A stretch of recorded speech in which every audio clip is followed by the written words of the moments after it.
নমস্কার, আপনারা দেখছেন বাংলা আপডেট 24। পশ্চিমবঙ্গ বিধানসভা নির্বাচন 2026 যত এগিয়ে আসছে ততই বাড়ছে রাজনৈতিক উত্তাপ। এরই মধ্যে প্রকাশ পেল বড় সমীক্ষা, মাট্রিজ আইএএনএস ওপিনিয়ন পোল। চলুন জেনে নিই এই সমীক্ষায় কে এগিয়ে। আবার কি সরকার গড়বে মমতা ব্যানার্জি, নাকি বড় চমক দিতে পারে ভারতীয় জনতা পার্টি? চলুন দেখে নেওয়া যাক বিস্তারিত। এই সমীক্ষা অনুযায়ী পশ্চিমবঙ্গের মোট 294টি আসনের মধ্যে সরকার গঠনের জন্য দরকার 148টি আসন। সমীক্ষা অনুযায়ী সম্ভাব্য আসনের হিসাব বলছে টিএমসি পেতে পারে 155 থেকে 170টি আসন, ভারতীয় জনতা পার্টি অর্থাৎ বিজেপি পেতে পারে 100 থেকে 115টি আসন, আর বাকি বাম, কংগ্রেস এবং অন্যান্য দল পেতে পারে 5 থেকে 7টি আসন। অর্থাৎ এই সমীক্ষা অনুযায়ী আবারও সরকার গঠন করতে পারে তৃণমূল কংগ্রেস এবং টানা চতুর্থবার মুখ্যমন্ত্রী হতে পারে মমতা ব্যানার্জি।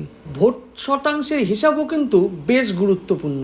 চলুন জেনে নেওয়া যাক কোন দল কত শতাংশ ভোট পেতে চলেছে। টিএমসি পেতে পারে প্রায় 43 থেকে 45% ভোট, বিজেপি পেতে পারে 41 থেকে 43% ভোট এবং অন্যান্য দল পেতে পারে 13 থেকে 15% ভোট। মানে লক্ষ্য করার বিষয় হলো ভোট শতাংশে কিন্তু টিএমসি এবং বিজেপির মধ্যে পার্থক্য খুব বেশি নয়।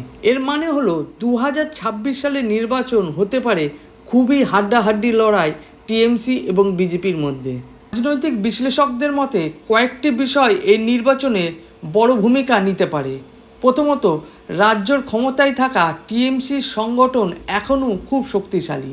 দ্বিতীয়ত, বিজেপি 2021 সালের তুলনায় আরও শক্তিশালী বিরোধী শক্তি হিসাবে উঠে আসতে চলেছে। তবে মনে রাখতে হবে এটি শুধুমাত্র একটি ওপিনিয়ন পোল।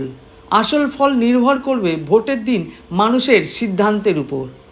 আপনার মতে 2026 সালে পশ্চিমবঙ্গে কে সরকার গঠন করবে, টিএমসি নাকি বিজেপি? কমেন্ট করে আপনার মতামত জানান। ভিডিওটি ভালো লাগলে লাইক এবং শেয়ার করতে ভুলবেন না।